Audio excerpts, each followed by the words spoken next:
ਸਤਿ ਸ੍ਰੀ ਅਕਾਲ। Dainik Savera TV देख रहे हो ਤੁਸੀਂ। मैं हाँ पमिल भाटिया। ਕੁਝ ਹੀ ਦਿਨ ਬਾਕੀ ਬਚੇ ਨੇ ਜਲੰਧਰ ਲੋਕ ਸਭਾ ਚੋਣਾਂ ਨੂੰ ਤੇ ਬੀਜੇਪੀ ਦੇ ਦੇਸ਼ ਭਰ ਦੇ ਵਿੱਚ तमाम ਵੱਡੇ ਚਿਹਰੇ ਅੱਜ ਕੱਲ੍ਹ ਜਲੰਧਰ ਦੇ ਵਿੱਚ ਚੋਣ ਪ੍ਰਚਾਰ ਕਰਦੇ ਹੋਏ ਨਜ਼ਰ ਆ ਰਹੇ ਨੇ। ਅੱਜ ਜਲੰਧਰ ਦੇ ਵਿੱਚ ਬਹੁਤ ਹੀ ਖਾਸ ਮਹਿਮਾਨ ਪਹੁੰਚੇ ਨੇ। ਬੀਜੇਪੀ ਦੇ ਤੇਜ਼ ਤਰਾਰ ਲੀਡਰ ਮੰਨੇ ਜਾਂਦੇ ਨੇ, सांसद ने, दिल्ली ਦੇ ਵਿੱਚ ਪ੍ਰਧਾਨ ਰਹਿ ਚੁੱਕੇ ਨੇ ਬੀਜੇਪੀ ਦੇ। ਸਾਡੇ ਨਾਲ कॉन्क्लेव 2023 जलंधर की जंग के मंच पर मौजूद रहेंगे सांसद मनोज तिवारी। बहुत बहुत स्वागत है दैनिक सवेरा थे। थैंक यू सो मच सबको, पूरे जलंधर को, सभी को हमारी तरफ से बहुत बहुत हमारी तरफ से नमस्कार भी है, धन्यवाद भी है। हम आपके सामने बैठे बहुत थोड़े समय ਦੇ ਵਿੱਚ ਅਸੀਂ ਸਿਆਸਤ ਨਾਲ ਜੁੜੀਆਂ ਗੱਲਾਂ ਕਰਾਂਗੇ, ਪਰ ਬਹੁਤ ਕੁਝ ਹੀ ਮਿੰਟ ਦੇ ਵਿੱਚ ਅਸੀਂ ਦੇਖਾਂਗੇ मनोज तिवारी ਹੁਣਾਂ ਦਾ गायकी तो लैके राजनीतिक तक का बहुत दिलचस्प सफर रहा। एक ये भी प्ले करांगे और सफर ते एक जल्द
भी मजबूत हुई। उसके बाद आम आदमी पार्टी लगातार पंजाब में भी ये कहती है कि हमने 3 इलेक्शन हरा दिए उनको, 2 विधानसभा और 1 एमसीडी के।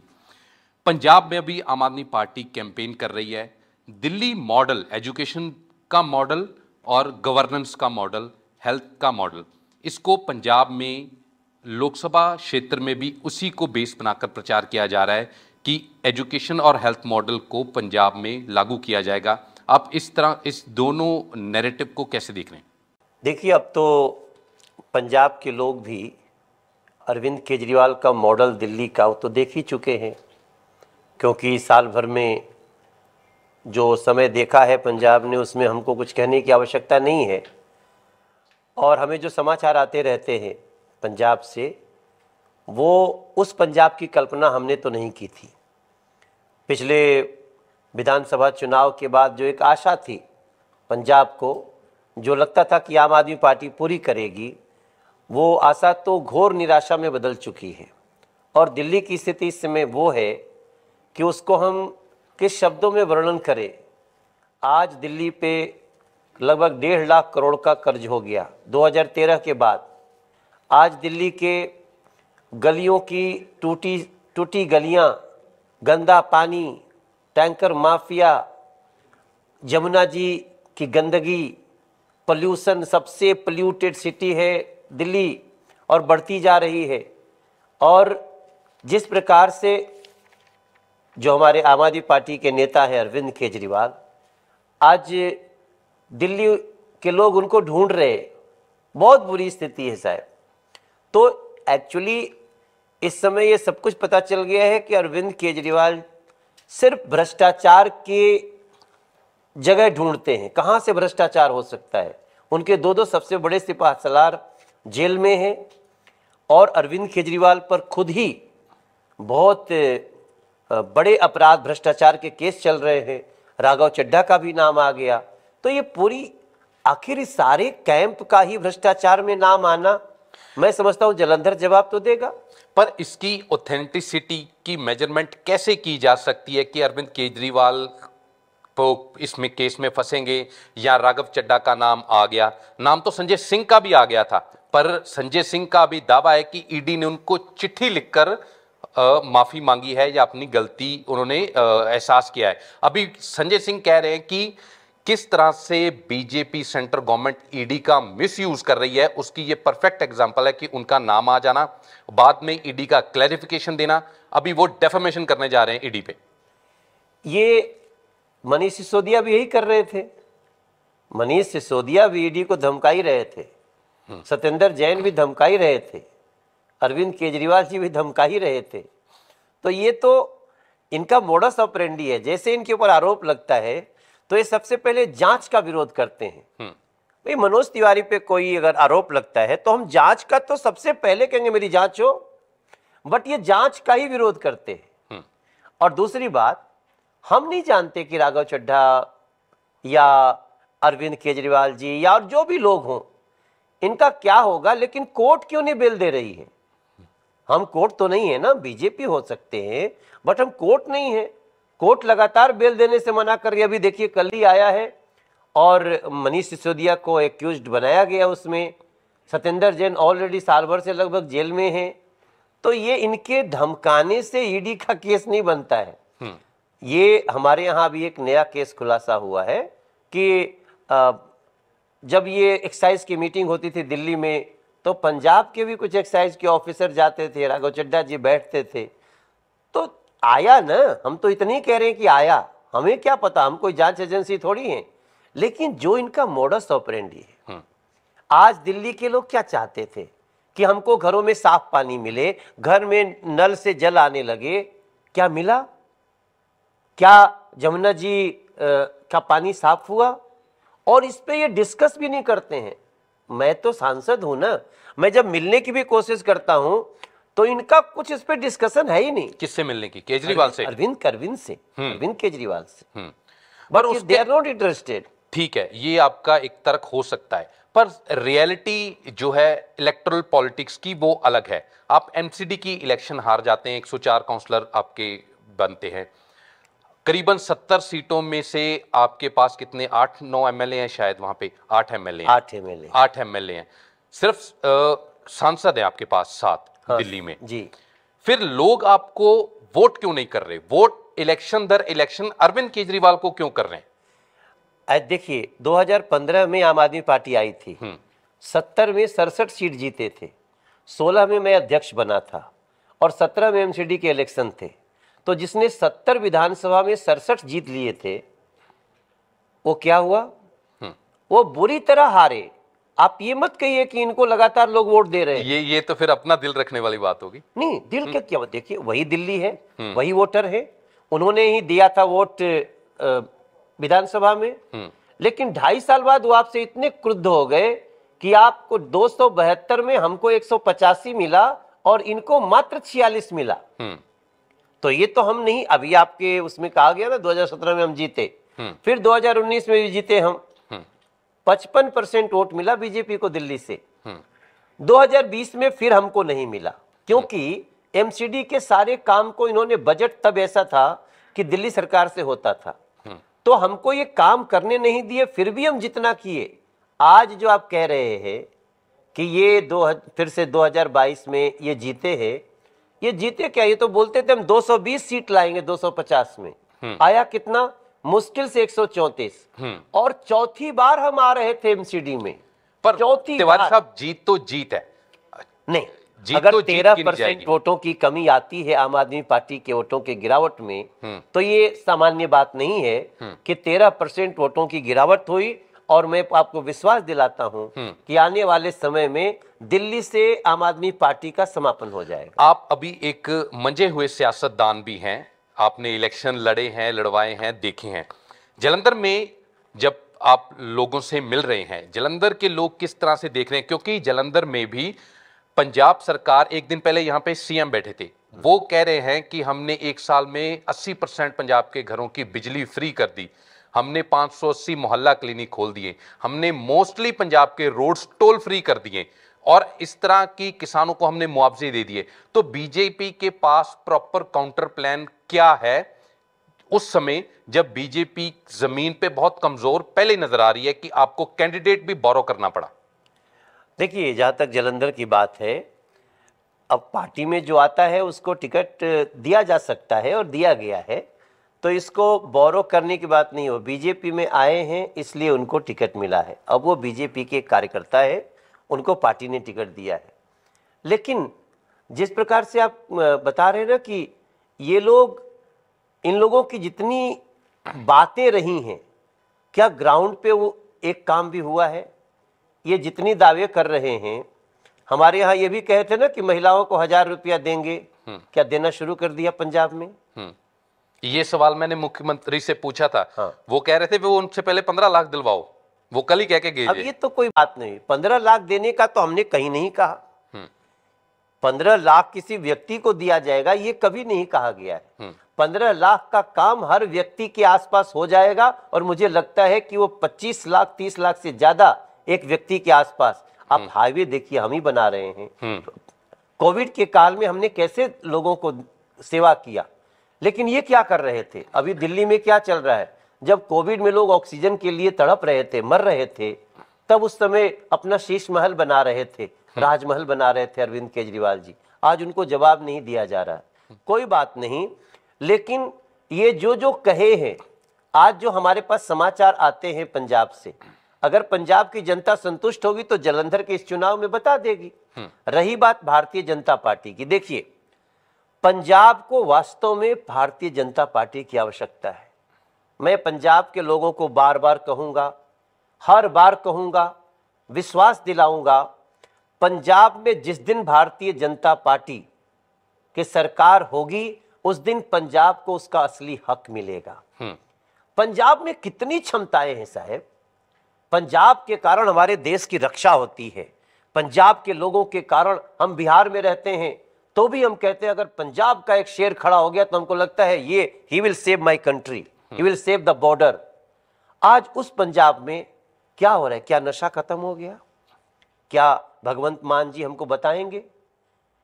क्या अरविंद केजरीवाल जवाब देंगे कि नशा खत्म कर? नशा, ये लोग तो नशा के कारण आज जेल में जा रहे हैं। क्या शराब नशा नहीं है? ठीक है, हम मानते हैं वो ड्रग्स से अलग है, लेकिन 21 साल पीने की उम्र है, कहोगे कि 18 साल के बच्चे को भी पीने का हम नियम बना रहे थे। हम तो एक्सेप्ट नहीं कर सकते।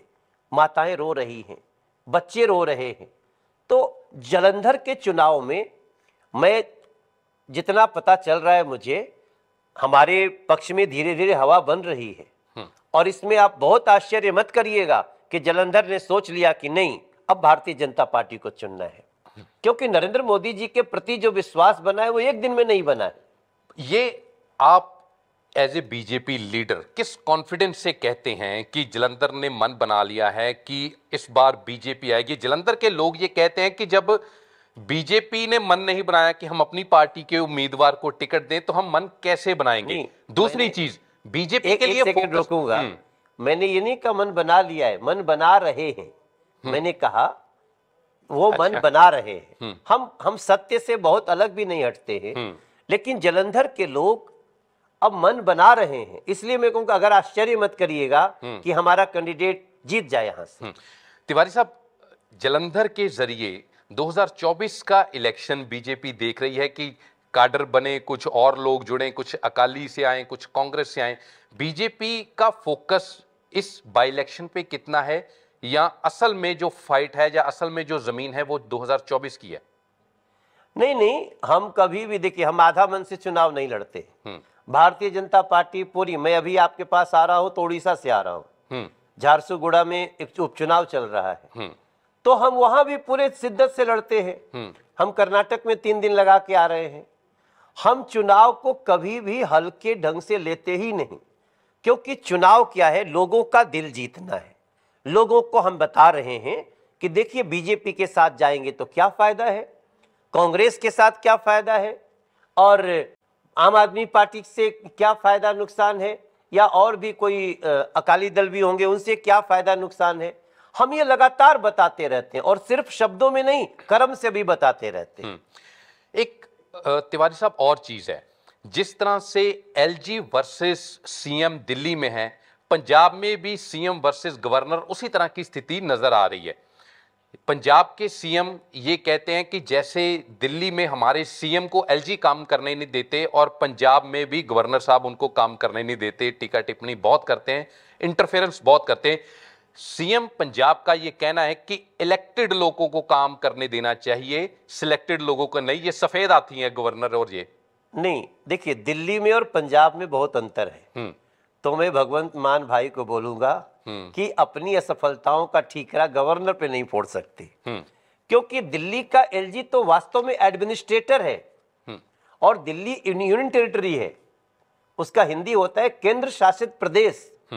तो जो केंद्र शासित प्रदेश है उसमें मुख्यमंत्री के अधिकार पैसे खर्च करने तक हैं और पैसे में भ्रष्टाचार हो रहा है, लेकिन बहुत सारे डिसीजन वहां एलजी से पास होते हैं तभी होते हैं। ये संविधान ने व्यवस्था दी है, सुप्रीम कोर्ट ने व्यवस्था दी है। The word administrator is given by supreme court of India. लेकिन पंजाब में तो आप बहाना मत करिए, पंजाब में गवर्नर कर ही क्या सकते हैं आपका, ये पूर्ण राज्य है, आपने जो कहा है वो करिए।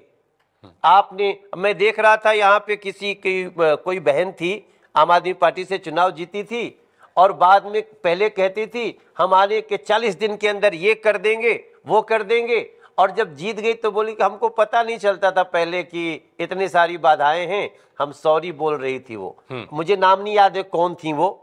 लेकिन भगवंत मान भाई, आप मुझसे ये नहीं बोल सकते पंजाब से कि आपको गवर्नर साहब रोक रहे हैं।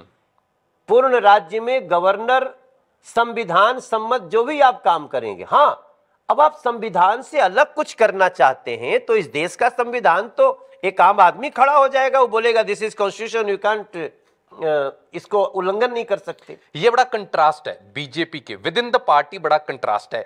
बीजेपी के कितने लीडर आते हैं, वो कहते हैं कि भगवंत मान अपनी नाकामियां छुपाने के लिए गवर्नर को टारगेट कर रहे हैं, और आपके ऑल इन ऑल सर्वे सर्वा अमित शाह साहब कहते हैं कि भगवंत मान काम बहुत अच्छा कर रहे हैं। मतलब किसकी मानी जाए और किसको सही समझा जाए? नहीं, हमने ये नहीं कहा कि वो ऐसा कर रहे हैं।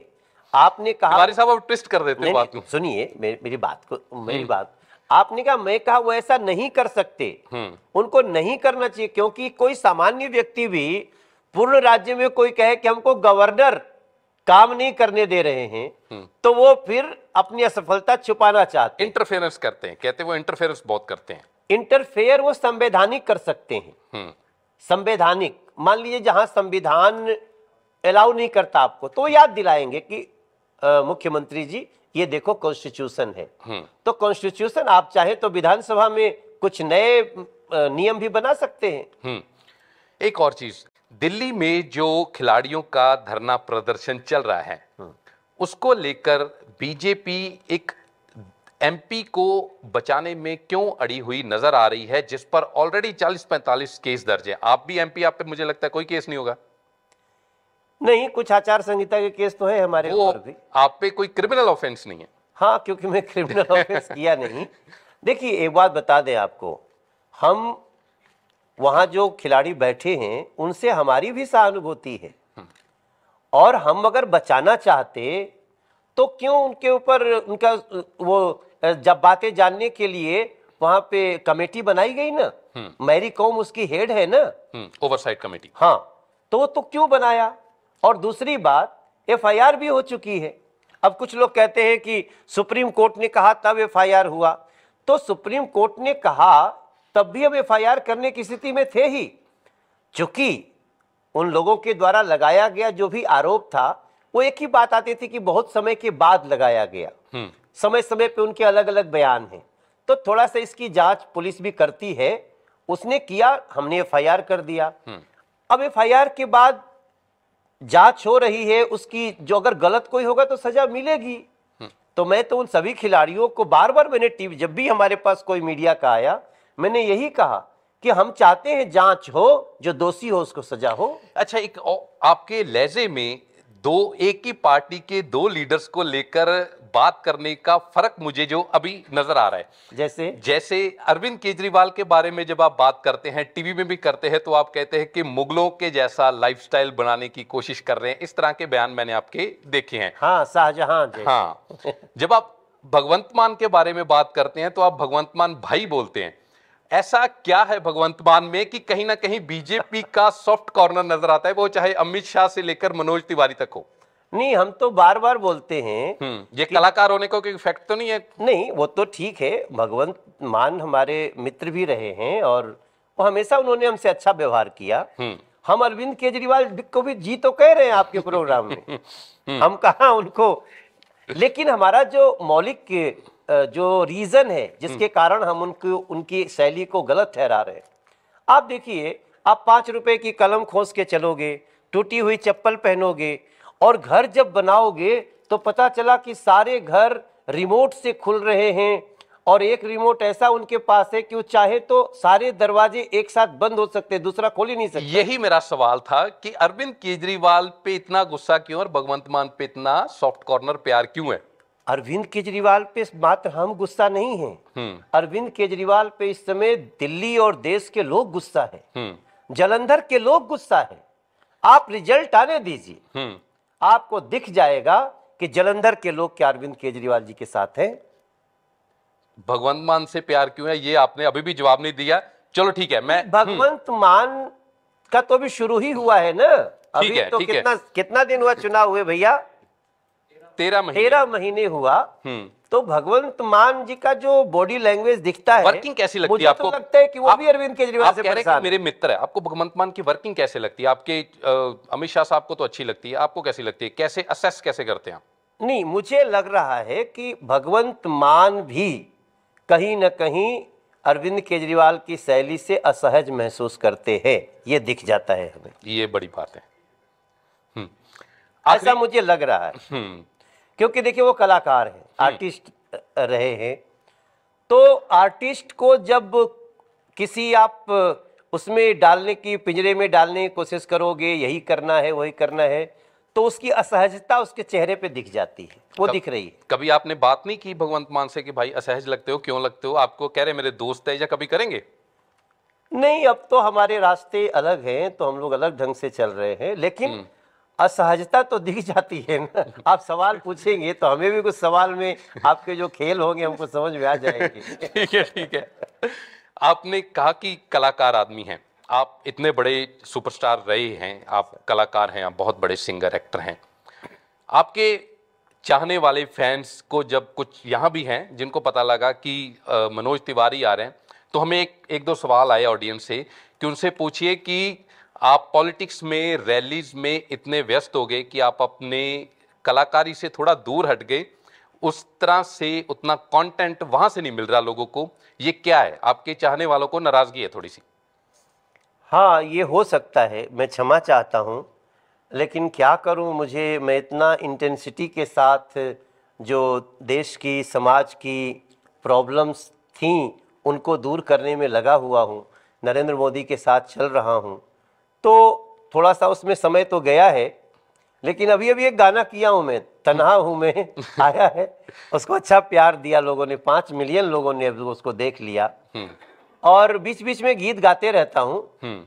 लेकिन अभी कल भी मुझे किसी ने टोका था उड़ीसा में, तो अब मैं अपनी खासतौर से जो साल भर में 2-3 गीत तो मैं दे ही दिया करूँगा। अभी तो जो गैप हुआ उसके लिए क्षमा चाहता हूँ। आप स्टेज परफॉर्मेंसेस भी बहुत करते थे, वो भी आपने भी छोड़ दी एमपी बनने के बाद? हाँ, क्या करूँ, अब रोज ही स्टेज है। अभी स्टेज कर रहा हूँ ना, जालंधर का स्टेज है। और देखिए, मेरा ना मन सही मायने में, जिस दिन प्रधानमंत्री नरेंद्र मोदी जी ने संसद की सीढ़ियों पे माथा रख दिया था ना, तो मैं 4 कदम पीछे मैं भी खड़ा था। मेरा मन बदल गया। मुझे लगा मनोज तिवारी अपने लिए तो बहुत गा लिया, अपने लिए बहुत एक्टिंग कर ली, फिल्में कर ली, अब अगर तुम्हारी बात कुछ लोग सुन सकते हैं तो लेट देम मेक अंडरस्टैंड, उनको समझाने की कोशिश कर रहे हैं। और मेरा बहुत अच्छा सिस्टम है, अभी तक रिकॉर्ड जो है, मैं जहां जहां समझा के आया हूं, लोग भारतीय जनता पार्टी के पक्ष में जाते हैं। आखिरी सवाल, एक छोटा सा कमेंट, ये दो कलाकार और दो पॉलिटिशियन से जुड़ा हुआ सवाल है। आपने कहा कि आपको अभी पॉलिटिक्स में ज्यादा अच्छा लगता है या जब सिर्फ कलाकार थे तब अच्छा लगता है? ये सवाल मैंने भगवंत मान से किया था। उन्होंने कहा कि मैं 17.5 साल की उम्र में मुझे लोगों ने कलाकार बना दिया, भगवंत मान बना दिया, मैं उससे बड़ा कभी नहीं हो सकता, वो मेरा पहला प्यार था। आपको क्या अच्छा लगता है ज्यादा? देखिए, अच्छा तो वही लगता है, लेकिन समाज के लिए जो मैं कर रहा हूं वो सबसे अच्छा है। जाते जाते कुछ आप सुना सकते हैं? 2 शब्द। आप पंजाब में आए हैं, पंजाब के लोग आपको बहुत पसंद भी करते हैं और अभी कैंपेनिंग में भी शायद आपसे लोग बहुत डिमांड करेंगे। नहीं, निश्चित रूप से मैं तो कहूंगा सबको कि बीजेपी का मतलब सेवा है, सेवक हमको बनाए रखना, खोखले प्रचार हम करते नहीं, चरणों में अपने बसाए रखना, आए हैं जलंधर की गलियों में, अपना आशीर्वाद जगाए रखना। आप सबको, पूरे जलंधर को मेरे तरफ से नमस्कार भी है। और वो हम लोग आज मन में आ रहे थे तो एक गूंज रहा था गाना कि जलंधर उमड़ के बोला, अब रंगले बसंती चोला, हो सारे दुख हटा देंगे, ऐसा है दिल से बोला, जलंधर उमड़ के बोला, अब रंगले बसंती चोला। ये हमारी भगत सिंह जी की धरती है, गुरुओं की धरती है, और ये बसंती चोला पकड़ने का समय है, तो जलंधर से अभी जाके यही गाऊंगा लोगों की। बहुत शुक्रिया, बहुत धन्यवाद। Thank you so much. ਸਨ ਬੀਜੇਪੀ ਦੇ सांसद मनोज तिवारी ਕੈਂਪੇਨ ਕਰਨ ਦੇ ਲਈ ਜਲੰਧਰ ਦੇ ਵਿੱਚ ਪਹੁੰਚੇ ਨੇ ਔਰ ਆਪਣੇ ਇਸੇ ਅੰਦਾਜ਼ ਦੇ ਵਿੱਚ ਪ੍ਰਚਾਰ ਕਰਦੇ ਹੋਏ ਆਉਂਦੇ ਦਿਨਾਂ ਦੇ ਵਿੱਚ ਨਜ਼ਰ ਆਉਣਗੇ। ਦੇਸ਼ ਦੁਨੀਆ ਦੀ ਬਾਕੀ ਖਬਰਾਂ ਲਈ ਬਨੇ ਰਹੋ ਦੈਨਿਕ ਸਵੇਰਾ ਦੇ ਨਾਲ। ਫਿਲਹਾਲ ਦੇ ਲਈ ਧੰਨਵਾਦ।